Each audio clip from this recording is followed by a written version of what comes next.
সাহাবা একরাম আলাইহিমুর রিদওয়ান তো জানতেনই, আর জানা সত্ত্বে হুজুর সাল্লাল্লাহু আলাইহি সাল্লামের সুন্নতের উপরে তারা এভাবে করে আমল করতেন। আজকে দেখেন যে সকল বাচ্চা আমাদের ঘরে হয়, ছোট বাচ্চা যারা 3 মাস 4 মাস 5 মাসের যাদের বয়স, এরা কিন্তু ভালো মন্দ এত কিছু বুঝে না।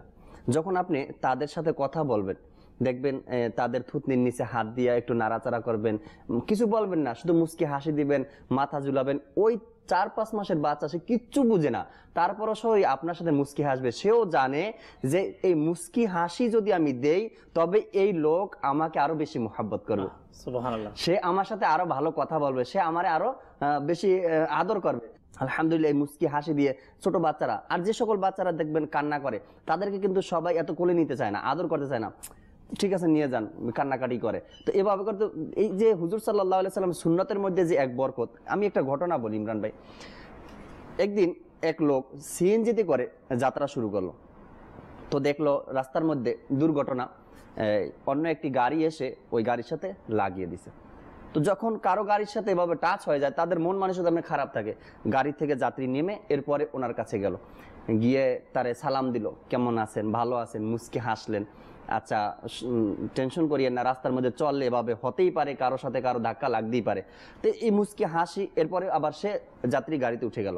যখন গাড়িতে উঠলো, ড্রাইভার তাকে জিজ্ঞাসা করলো যে আমার গাড়ির সাথে তার গাড়ির ধাক্কা লাগছে, আমিও তো তাকে কিছু বলতে পারতাম, কিন্তু আপনি আমার গাড়ি থেকে নেমে গিয়ে তার সাথে কথা বলে আসলেন, এটার কারণটা কি? তো ওই যাত্রী বলল যে দেখেন, আমি শুধু একজন মানুষকে খুশি করিনি এখানে, ওই ড্রাইভার যদি আপনার থেকে নারাজ হয়ে চলে যেত, সামনে গিয়ে না জানি আরো কোন গাড়িকে সে ধাক্কা দিত, তার ভিতরে তো একটা রাগ আছে। তো আমি যখন নামলাম, নেমে তার সাথে ভালো কথা বললাম, মুচকি হাসি দিলাম, তাকে একটু সন্তুষ্ট করলাম, তখন সে আপনার সাথে যে রাগটা আছে এটা সে ভুলে গেছে। ভুলে গিয়ে এখন যে যত রাস্তা অতিক্রম করবে, সে এই ভালোটাই চেষ্টা করবে, মানুষের সাথে মুচকি হাসার চেষ্টা করবে, এই রাগ আর তার মধ্যে থাকবে না।